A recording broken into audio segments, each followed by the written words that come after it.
Disclaimer: This video is for education purpose only. We don't provide any tip. Good evening to all of you. आज जो हम लोग का discussion रहेगा ना, कुछ मेजर इवेंट्स है जो अभी आने वाला है ना। तो मेजर इवेंट्स में कौन सा इवेंट आने वाला है? इवेंट मतलब अभी हमारा जो फेस्टिवल है उसमें होली आने वाला है। तो जैसे एक रेफरेंस के लिए हम लोग को देखना क्या है कि जो मेजर इवेंट्स होते हैं उसका क्या रिएक्शन होता है।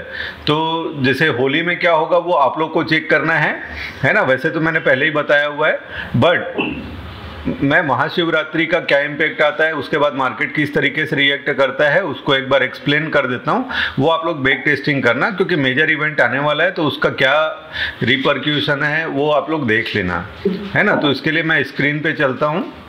ये स्क्रीन शेयर कर दिया मैंने, और यहाँ पे हम लोग महाशिवरात्रि का डेट डाल लेते हैं 2024 से इसलिए कर रहे हैं क्योंकि सेबी का गाइडलाइन है भाई कि करंट वाला सिचुएशन आप दिखा नहीं सकते हो पब्लिक डोमेन पे। तो इसीलिए हम लोग क्या है 2024 से करेंगे। 2025 का आप लोग खुद से देख लेना क्या हुआ था। तो आपको सीधा गूगल पे जाना है, महाशिवरात्रि 2024 टाइप करना है। तो 2024 में 8 मार्च 2024 को महाशिवरात्रि था। तो 8 मार्च 2024 में हम लोग आ जाते हैं। मार्च आ गया ये 8 मार्च 2024। अगर हम देखेंगे तो 7th और 8th मतलब उस दिन होली का महाशिवरात्रि का छुट्टी था। तो उसके बाद सीधा मार्केट खुला नेक्स्ट डे मंडे को, है ना। बीच में सैटरडे संडे आया। तो यहाँ पे आप देखोगे महाशिवरात्रि के दिन के बाद मार्केट कितना पॉइंट गिरा यहाँ से। अगर देखेंगे लेवल तो 22,520 है, और एक हफ्ते के अंदर ये लेवल आ गया 21,700। मतलब कितना पॉइंट का फॉल आया यहाँ पे?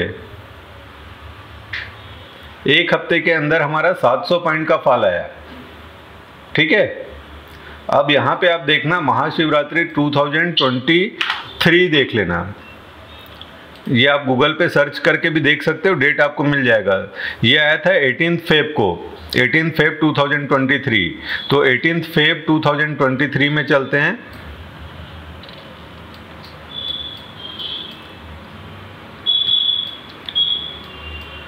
फेब 2023 यहाँ पे आप देख रहे हो 18 फेब 2023। उसके बाद क्या हुआ, मार्केट कितना पॉइंट गिरा? तो अगर आप लेवल देखोगे तो 18,000 से सीधा कहाँ पे आ गया 17,200। कितना पॉइंट गिरा? 800 पॉइंट एक हफ्ते के अंदर।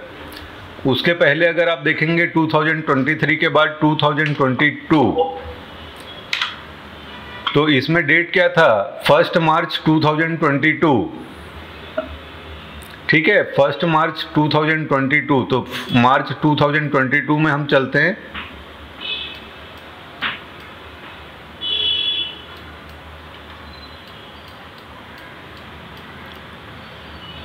यहाँ पे 1 मार्च तो खैर छुट्टी था। उसके बाद से आप देखो लेवल क्या था 16,733। देख पा रहे हैं, है ना। 16,733 3 दिन के अंदर कितना गिर गया 15,700। 1,000 पॉइंट 3 दिन के अंदर गिर गया, बिल्कुल, है ना। अब आते हैं हम 2022 के बाद 2021। तो 2021 में कौन से तारीख को आया था? 11 मार्च को महाशिवरात्रि था।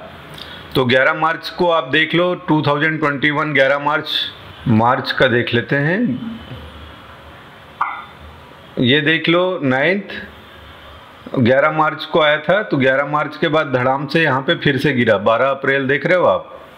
तो कहाँ से लेवल था 14,800 से सीधा आ गया 14,200। 600 पॉइंट का फॉल सीधा आया, ठीक है।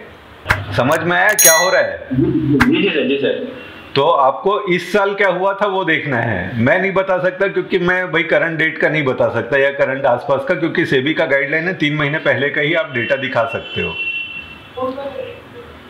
है ना। जी सर।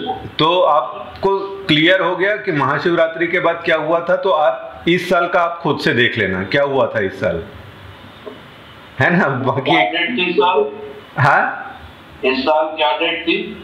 इस साल आप देख लो ना, 2025 डाल लो।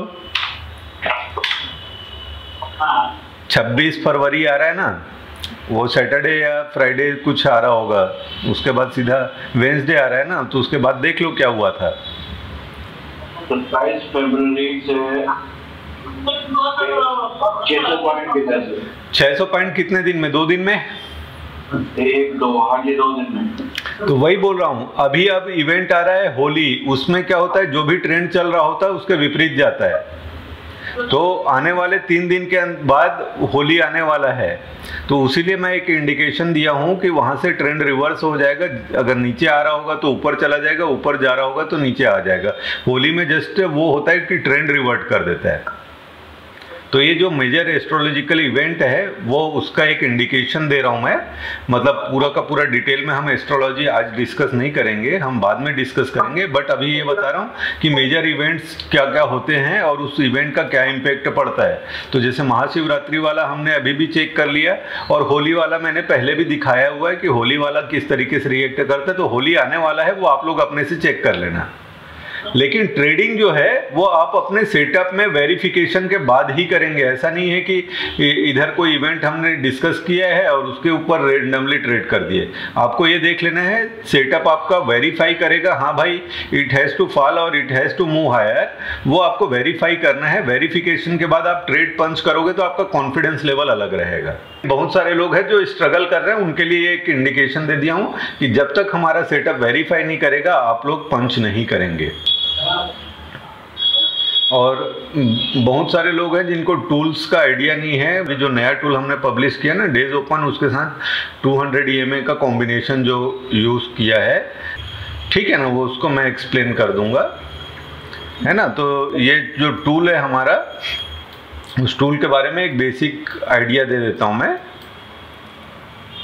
है ना।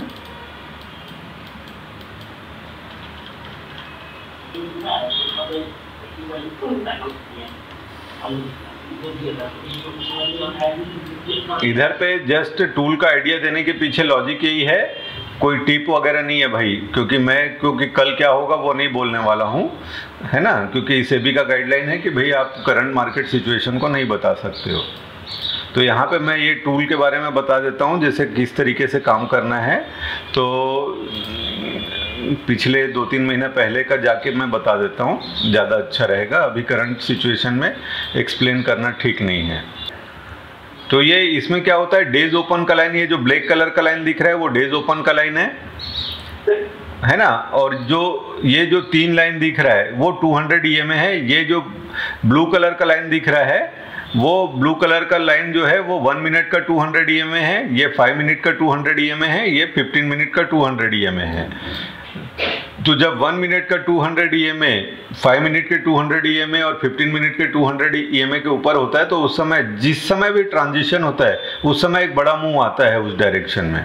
तो यहाँ पे आपको ये देख लेना है कि किस तरीके से रिएक्ट करता है, इसको आपको प्रैक्टिस करना है। सेटिंग में अगर आप देखेंगे तो सेटिंग में आपको ये इनपुट में जाना है। इनपुट में ये हाईलाइट ट्रेंड इन जोन्स, इसको अनटिक कर देना है। इसको टिक करने से क्या होता है, कलर बार बार चेंज होता है जो कहीं ना कहीं डिस्ट्रैक्शन क्रिएट करता है, तो इसलिए इसको अनटिक कर देना है, ठीक है। और ऊपर से इधर पे स्टाइल में जाएंगे और डेली ओपन वाले में सबको काला रंग से कलर कर देंगे, या कोई भी जो भी आपको सूट करे वो कलर आप दे देना ताकि आपको कंफ्यूजन ना हो। तो यहाँ पे मैंने ब्लैक कलर से डेज ओपन का लाइन किया है, और बाकी का जो कलर है वो मैंने बता ही दिया है कौन कौन सा है। तो ये ब्लू कलर का जो लाइन है वो 1 मिनट का 200 EMA है। ये जो वायलेट कलर का है वो 15 मिनट का 200 EMA है, और ये जो ऑरेंज टाइप का कलर दिख रहा है वो आपका 5 मिनट का 200 EMA है। तो जैसे ही जो 1 मिनट का 200 EMA है वो 5 मिनट के 200 EMA और 15 मिनट के 200 EMA के ऊपर जाता है, आपको समझ जाना है डायरेक्शन अपवर्ड है और ऊपर की ओर बड़ा मूव आएगा। इसीलिए इस दिन आप देखोगे तो बड़ा मूव ऊपर की ओर आ गया है ना। तो अब इसमें ध्यान ये रखना है कि वीवैप और ईएमए के डेज ओपन का कॉम्बिनेशन, जैसे अगर मैं इस टूल में देखूं तो डेज ओपन और वीवैप, अगर इसका कॉम्बिनेशन देखूं तो डेज ओपन के नीचे अगर वीवैप है मतलब नीचे की ओर बड़ा मुंह आएगा, है ना। अगर डेज ओपन के ऊपर वीवैप है तो नीचे नहीं गिरेगा, ऊपर उठ ही जाएगा। जैसे यहाँ पे आप देख रहे हो इस दिन यहाँ पे क्या हुआ, खुला, डेज ओपन के ऊपर वीवैप है मतलब नीचे गिर रहा है, उसके ऊपर आप भरोसा कर ही नहीं सकते, ये उछल के ऊपर चला जाएगा। ठीक है रुपेश जी, क्लियर हो रहा है। तो वीवैप और डेज ओपन का जो इंडिकेटर है वो बहुत ही पावरफुल है। इसको अगर कंबाइन कर लेते हो ना ये तीनों के साथ, तो आपको यहाँ पे भी दिख रहा है 1 मिनट का 200 ऊपर है कि नीचे है, 5 मिनट का 200 ईएमए ये भी ऊपर है 15 मिनट से। तो आपको पता तो था कि जाना तो अल्टीमेटली ऊपर ही है। अब नेक्स्ट डे क्या हुआ कि हमारा 200 ईएमए का कॉम्बिनेशन बोल रहा था कि ऊपर की ओर जा सकता है, लेकिन यहां से डेज ओपन और वीवैप का कॉम्बिनेशन क्या बोल रहा है, तो डेज ओपन और वीवैप का कॉम्बिनेशन आपको बता देता है किस दिशा में जाने वाला है। ठीक है, तो यहाँ पे वीवैप नीचे है, डेज ओपन के मतलब अगर ऊपर उछलेगा भी तो अल्टीमेटली नीचे गिर जाएगा, है ना। तो ये ध्यान रखना है। फ्रेंड्स, अगर आपको ये कंटेंट अच्छा लगा तो वीडियो को लाइक जरूर कीजिए और अगर चैनल पे नए हैं तो चैनल को सब्सक्राइब कीजिए। For complete learning you can join our master class, link in the description below.